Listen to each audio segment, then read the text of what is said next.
লাখ ল'ৰা ছোৱালীক চাকৰি দিম চবে ভাবিছিলে যে 1 লাখ দিব পাৰিব নেকি এইটোতো মিছা কথা কৈছে তথাপিতো মৰমতে ভোটটো দি দিছো কিন্তু আজি আপোনালোকে দেখিছে যে আমি 1 লাখ নহয় আমি এই মাহত যি নিযুক্তি দিম আমাৰ নিযুক্তিয়ে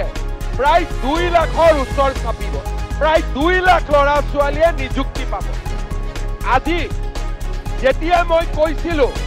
যে টকা নিদিয়াকৈ চাকৰি পাব মানুহে বিশ্বাস কৰা নাছিল যে টকা নিদিয়াকৈও চৰকাৰী চাকৰি হ'ব পাৰে নেকি কিন্তু আজি আমি অসমত প্ৰমাণ কৰিলো যে টকা নিদিয়াকৈও চাকৰি পাব পাৰি যোৱাবাৰ যেতিয়া ইলেকশ্যনৰ আগত আমি অৰুণোদয় আৰম্ভ কৰিলো তেতিয়া কংগ্ৰেছে কি ক'লে যে এইটো ইলেকশ্যনৰ আগত দিছে ইলেকশ্যনৰ পিছত বন্ধ কৰি দিব কিন্তু ইলেকশ্যনৰ পিছত অৰুণোদয় বন্ধটো নহ'লেই 830 টকা 1000 হ'ল 1250 টকা হ'ল আৰু লগত হাঁহে যেনেকে কণী পাৰে তেনেকে এইবাৰ অৰুণোদয়ৰ লগত 250 টকাৰ গেছ চিলিণ্ডাৰো লগত যোগ হৈ গ'ল হয়নে নহয় তাৰ মানে আমি যি কওঁ তাক আমি পালন কৰোঁ বিনামূলীয়া চাউলে হওক বা আমাৰ আজি প্ৰধানমন্ত্ৰী ডাঙৰীয়াই ৰেচন কাৰ্ডত 5 লাখ টকালৈকে বিনামূলীয়া চিকিৎসাৰ ব্যৱস্থাই হওক ইমান ডাঙৰ ডাঙৰ নেশ্যনেল হাইৱে বনোৱাই হওক আমি যিবিলাক প্ৰতিশ্ৰুতি দিছিলোঁ ধেমাজিত মেডিকেল কলেজ কৰিম আমি যি প্ৰতিশ্ৰুতি দিছিলোঁ আজি আমি এটা এটাকৈ সকলোৰে প্ৰতিশ্ৰুতি আমি ৰক্ষা কৰিছোঁ আজিলৈকে অসমত কোনো চৰকাৰ নাছিলে যি চৰকাৰে ৰাইজক দিয়া প্ৰতিশ্ৰুতি 100% পালন কৰাৰ বাবে চেষ্টা কৰিছে কাৰণ আমি বিশ্বাস কৰোঁ যে ইলেকশ্যন আহিব যাব কিন্তু মানুহৰ পৰা যি আমি মৰম পাওঁ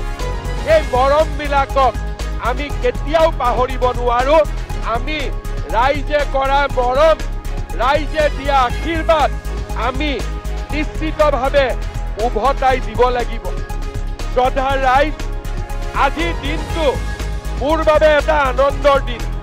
মই লোকসভা ইলেকশ্যনৰ সময়ত জোনাই আই মাতৃসকলক প্ৰতিশ্ৰুতি দিছিলোঁ যে আমি আপোনালোকক ইলেকশ্যনৰ পিছতেই 10,000 টকাটো দিয়াৰ ব্যৱস্থা কৰিম আজি আপোনালোক ইয়াত উপস্থিত আছে 11টাৰ মিটিং 9টা বজাতে আপোনালোক ইয়াত আহিছে তাৰ মানে আপোনালোকে জানে যে আজি মামা আহিব আমাক টকাটো দিবই এইটোকে কয় বিশ্বাস আৰু এই বিশ্বাস আমি সদায় ৰাখিবৰ বাবে চেষ্টা কৰোঁ মই আজি এই কথাখিনি আপোনালোকক এইকাৰণে কৈছোঁ যে আমাৰ অসমত স্বাধীনতাৰ পিছত মানুহে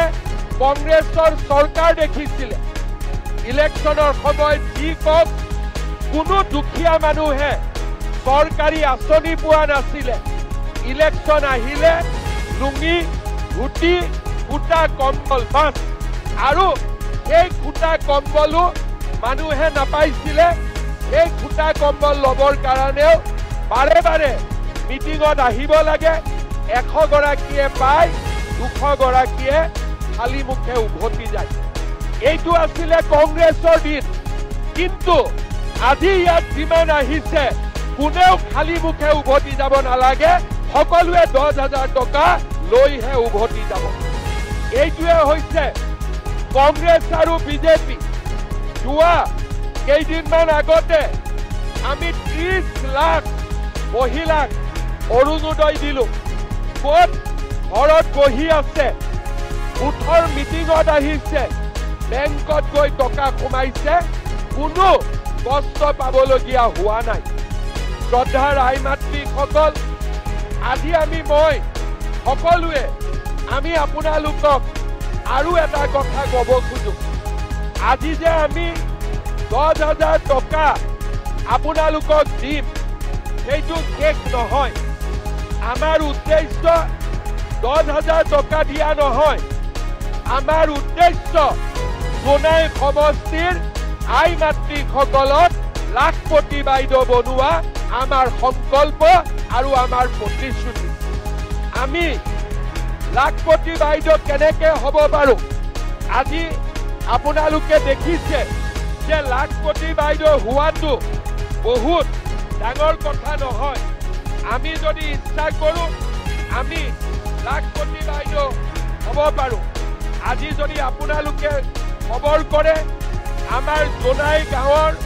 লুহিজান মাজগাঁৱৰ আজি মন্দিৰা দেৱীৰ দেউৰী বাইদেউ তেখেত লাখপতি বাইদেউলৈ পৰিণত হৈছে কেনেকৈ পৰিণত হৈছে যে আজি বাইদেৱে জৈৱিক ষ্ট্ৰবেৰী আৰু ভোট জলকীয়াৰ খেতি কৰি নিজে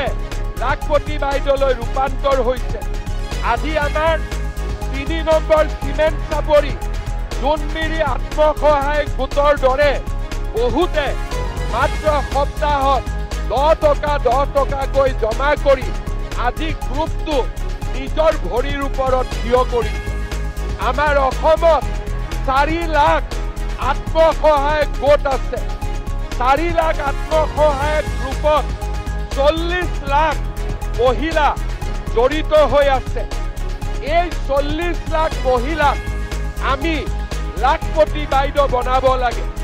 মোদী ডাঙৰীয়াই কৈছে যে মই ভাৰতত 3 কোটি মহিলাক লাখপতি বাইদেউ বনাব খোজো আৰু অসমত আমি 40 লাখ বাইদেউ 40 লাখ মাক আমি লাখপতি বাইদেউ বনাব খোজো আৰু তাৰ কাৰণে আজি আমি অসমত এক প্ৰকাৰ ক'ব গ'লে এটা বিপ্লৱৰ আমি সৃষ্টি কৰিছো আত্মসহায়ক গোট গঠন হোৱাৰ আগতে যিসকল মহিলা ঘৰত সোমাই আছিল আজি আত্মসহায়ক গোটে আমাৰ মহিলাসকলক বাহিৰলৈ লৈ আহিলে স্বামীৰ উপাৰ্জনত আজি আমাৰ মহিলাসকলে হাত উজান দিয়ে আৰু মহিলাসকলে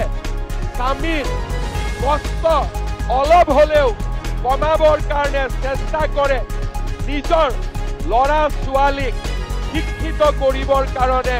প্ৰচেষ্টা কৰে আজি আমাৰ অসমৰ নাৰী শক্তিয়ে এক প্ৰকাৰ ক'ব গ'লে গোটেই ৰাজ্যখনতে এক নতুন বিপ্লৱৰ সৃষ্টি কৰিছে সেইবাবে মই কেতিয়াবা কওঁ যে আমাৰ মহিলাসকলে ঘৰখন চলাবলৈ যিমান কষ্ট কৰে মোৰ লগত যদি আৰু টকা থাকিলেহেঁতেন মই হয়তো অৰুণোদয় আঁচনিও একেদিনাই 3,000 টকা কৰি দিলোহেঁতেন কিন্তু আজি আমি দুখীয়া দেশ তথাপিতো আজি আপোনালোকে দেখা পাইছে যে 830 টকাৰ পৰা অৰুণোদয় 1250 আৰু 250 টকা গেছ এতিয়া 1500 টকালৈকে যাবৰ বাবে আৰম্ভ কৰিছে আজি আমি 10,000 টকা মহিলাসকলক ইয়াত দিম কিন্তু 10,000 টকাত আমি ৰখি নাযাওঁ কাৰণ আমি লাখপতি বাইদেউ হ'ব লাগিব আৰু তাৰ কাৰণে মই আপোনালোকক কেইটামান পৰামৰ্শ দিব খুজিছোঁ আজি 10,000 টকা পোৱাৰ লগে লগে আমি সকলোৱে এটা মোবাইল কিনি ল'ব লাগিব কোনে কোনে মোবাইল কিনিব লাগিব নে নাই মোবাইল নালাগে কাক মোবাইল কিনিব নালাগে হাত দাঙকচোন আচ্ছা এতিয়া আপোনালোকে বুজি পালে যে 10,000 টকাটো দি আমি মোবাইল নিকিনো ঠিক আছে কি কৰিম আমি এই 10,000 টকা দি আমি 3টা কাম কৰিব পাৰো এক নম্বৰ এই 10,000 টকা আমি যদি গ্ৰুপত দিওঁ গ্ৰুপত 1 লাখ টকা হ'ব আৰু 1 লাখ টকা দি আপোনালোকে যদি ব্যৱসায় কৰে বেংকেও আপোনালোকক আৰু লোন দিব এইটো হল মোৰ প্ৰথম উপদেশ যে যিবিলাকৰ গ্ৰুপটো খুব ভাল আৰু মহিলাসকলৰ মাজত সম্পৰ্ক ভাল কাজিয়া পেচালো নহয় তেনেহলে 10,000 টকাটো গ্ৰুপত দিয়ক 1 লাখ টকা হ'ব আৰু 1 লাখ টকা দি আপোনালোকে বহুত ধৰণৰ ব্যৱসায় কৰিব পাৰিব আৰু বেংকেও আপোনালোকক বেছিকৈ লোন দিব 1 নম্বৰ 2 নম্বৰ যে নহয়